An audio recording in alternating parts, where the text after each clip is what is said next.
for more insight on this topic, we are being joined by our guest analyst, Wisdom Enang. He is a senior energy consultant as well as a public affairs analyst. Wisdom, is always a pleasure to have you on board. Good morning. Hi, good morning. Thank you very much for having me today. Good morning. Yes, absolutely. Sarah is with me right now. Thank you for joining us. Yes. All right. Thank you. So let's talk about it. Why is this such an essential topic for us to discuss today? For starters, is it very important to you?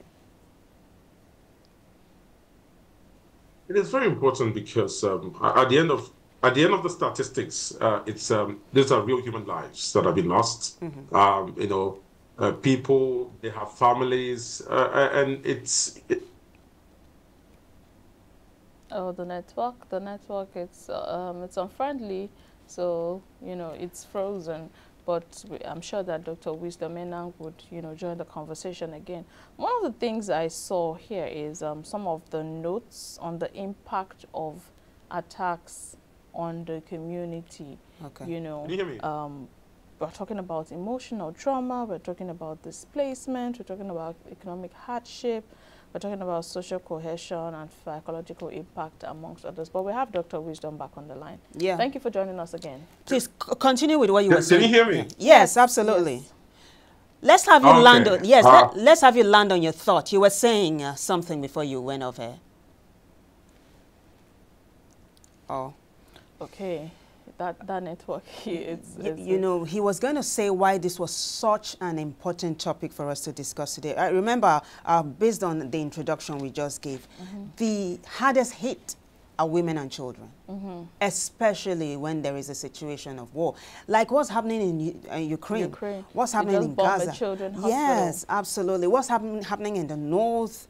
It's women and children. Most times when you hear abductions from schools, most times you hear that it's a girls-only school. You remember the Chibok girls? Away from the Chibok girls, even in Zamfara, there was one major one that happened in Zamfara where girls were abducted from their hostels, and it begs a very big question on why that segment, or why would I put it that way, why that category, demography. Why that demography, why major attacks on women and children as well as infants, all of this concerns us. But I think we have Dr. Wisdom back on the line. Thank you for joining us again. The network is quite unfriendly.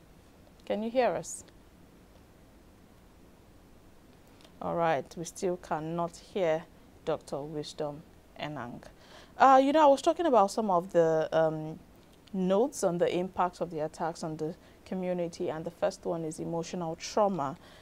These attacks have caused widespread emotional trauma, with many community members experiencing anxiety, fear, and grief. Very true. Some of them are traumatized for life. Some have to go through some sort of rehabilitation before they can get themselves back again. Yeah, and there's also displacement. The government had to come. Okay, I understand Wisdom is back, and I hope, Wisdom, we get to have you. Let's have a smooth sail, shall we? Yeah, we will. I had to change connection. It's raining here, so one connection is worse than the other. So apparently, what I was saying is that, basically, security is everybody's business, and it's something that should worry everybody because it's happening to one person today. It might happen to the next person tomorrow. So it's something that we all should be concerned about. And more so because the insecurity that we're facing is not perpetuated by outsiders, as we want to believe. It's more like amongst us. So it's more like a societal implosion. We're imploding as a people. And that's what worries me very much because, this wasn't the pattern we used to see in the past. We used to see, kind of external attacks. And so it is very worrying. And for the victims, very traumatic. For those victims, these are families.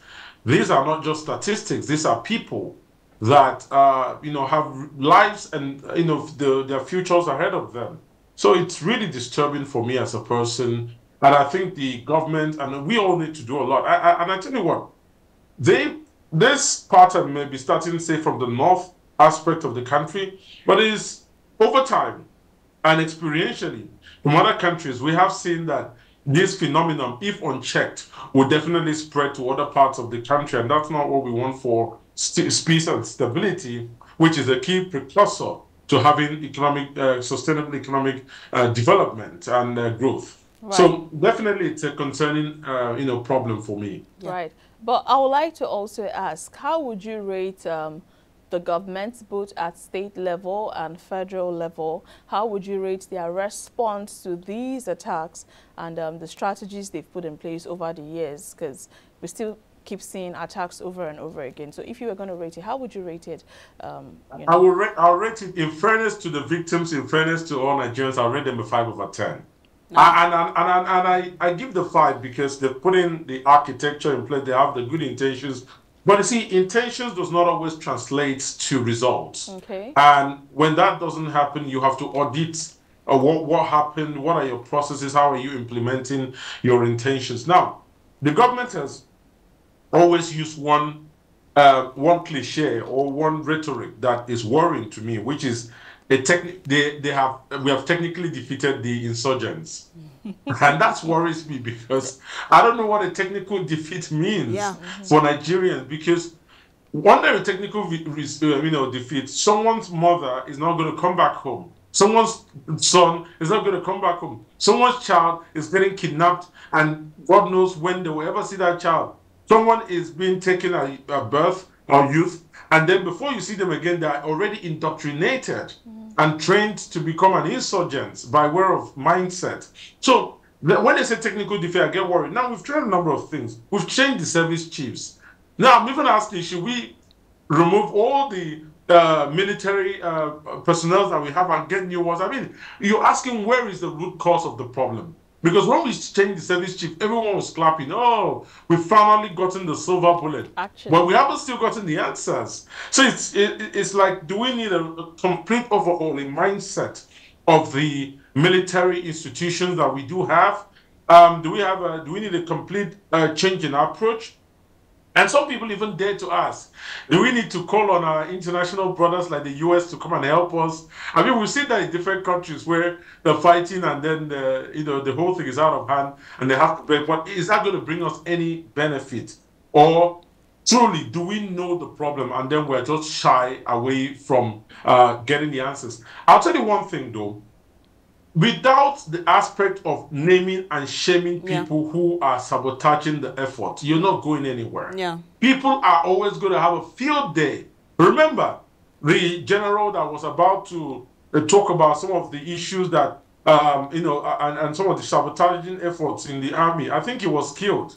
And there's a number of things going on like that. I read something about a controversy about one of those chief of army staff that died, and someone said, well, he knew so much about what was going on, the new one, and then I think he died in a plane crash. It's just a lot of, when you hear about cabals, it features everywhere. And you're wondering, are the cabals more stronger than the government, or are the government in the day and cabal at night? Okay. That's just the big question, the rhetorical question. That's a billion-dollar question. Well, earlier on, Sarah talked about the impact of the attacks on the economy. She talked about the emotional trauma. And then there's another one, displacement. Let's talk about displaced families. The federal government came up with IDPs, internally displaced people's camps, IDP camps, all across the country. Now, for how long do these families stay in the IDP camps before government should reintegrate them into the society? And my question is double-headed. And what should government do so that these people are fully reintegrated into the society once again? All right, thank you very much. I think before I even tackle that, I'd like to define reintegration from my own standpoint, right? When we talk about reintegration, we're talking about being functional in the society again. We're talking about where those guys get in there and they don't have to, at the slightest sound of a knockout or something, they don't have to be scared. Panic. They don't have to feel something is going to go wrong. So that's integration. And then the other part is reintegration to understand that those forms of lives are not a normal. I'll tell you what. I was walking with one of my securities that come from the north, and we heard a sound of what looked like a gun shot. And he laughed and said, oh guy, you're afraid of that? That's normal for us. Like, is it normal? These are things that should not be normal, because once you're at the acceptance stage that it is normal, you're bound to even give some sort of coverage to the perpetrators of this crime. You won't report it because you feel it is normal. There's nothing to report there. So these people should be thought about. This is not the way of life. If you see something, say something. How, and then of course reintegrate them into, train them up and reintegrate them to have an economic, kind of harm. Because the first thing that these insurgents do, or criminals do, is to, change their mindset and make them feel, look, we are part of you. We are fighting for you. Don't report us. Don't tell anybody. What we're doing is for your own good. We are fighting so that they look after us.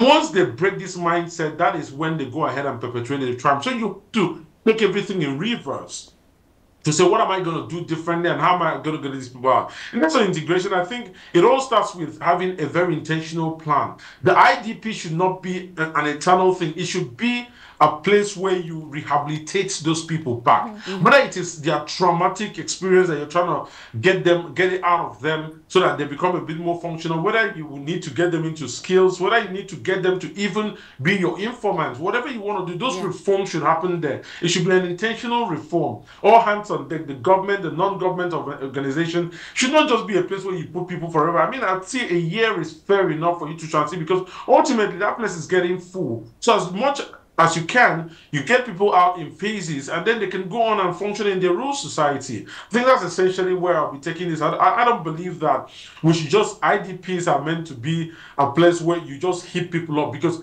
the moment you put people up and the conditions become unlivable, you're almost giving credence to what the terrorists or the insurgents are telling them, that, look, this government doesn't care. We're the ones that care. We're the ones that are fighting for you.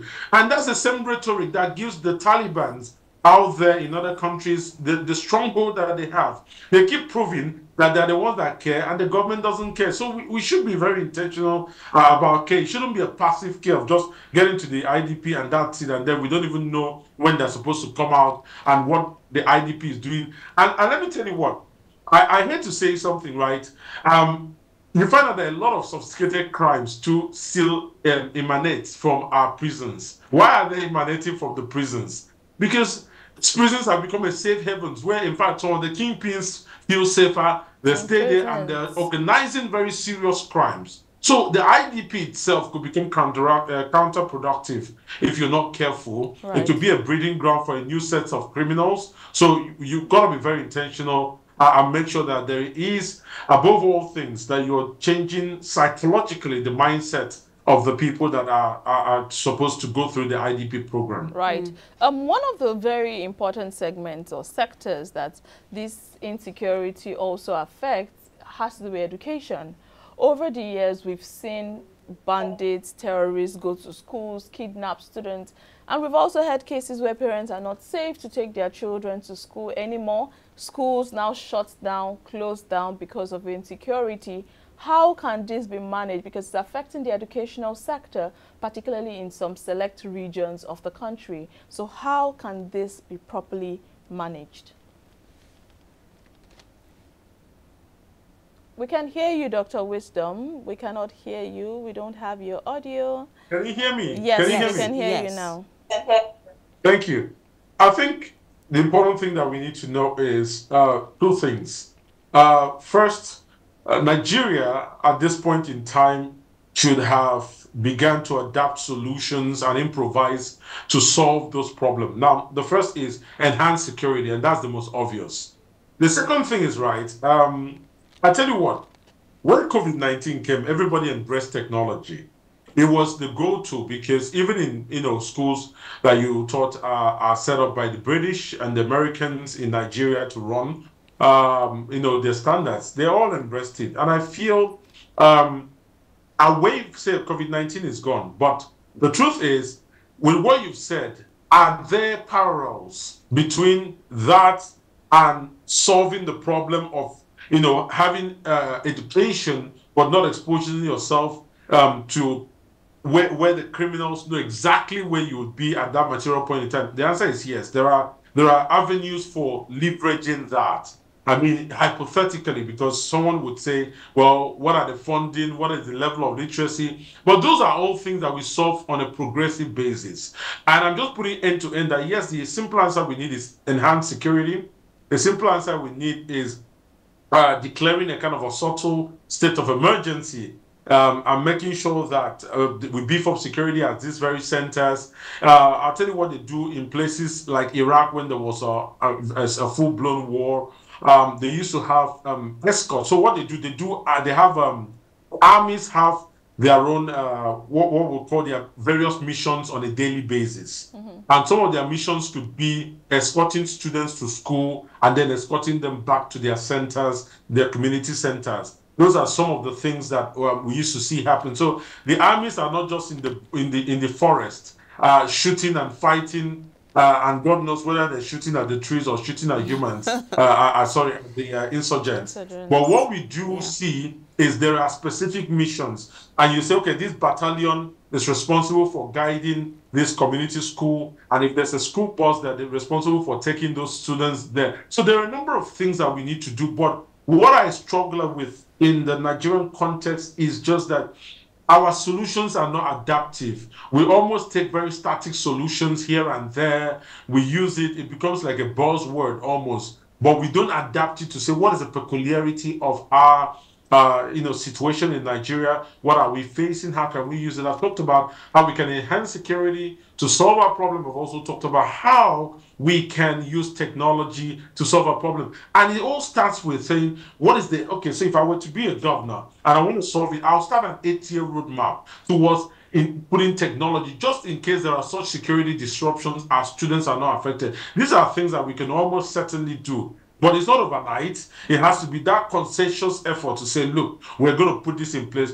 I like to say people should begin to ask themselves in leadership, what if this happens, this is what we're going to do. Else, if this happens, this is what we're going to do. That logic must apply for everything you do. You can't just sit down and say, well, it's not a problem now, so let's not worry about it.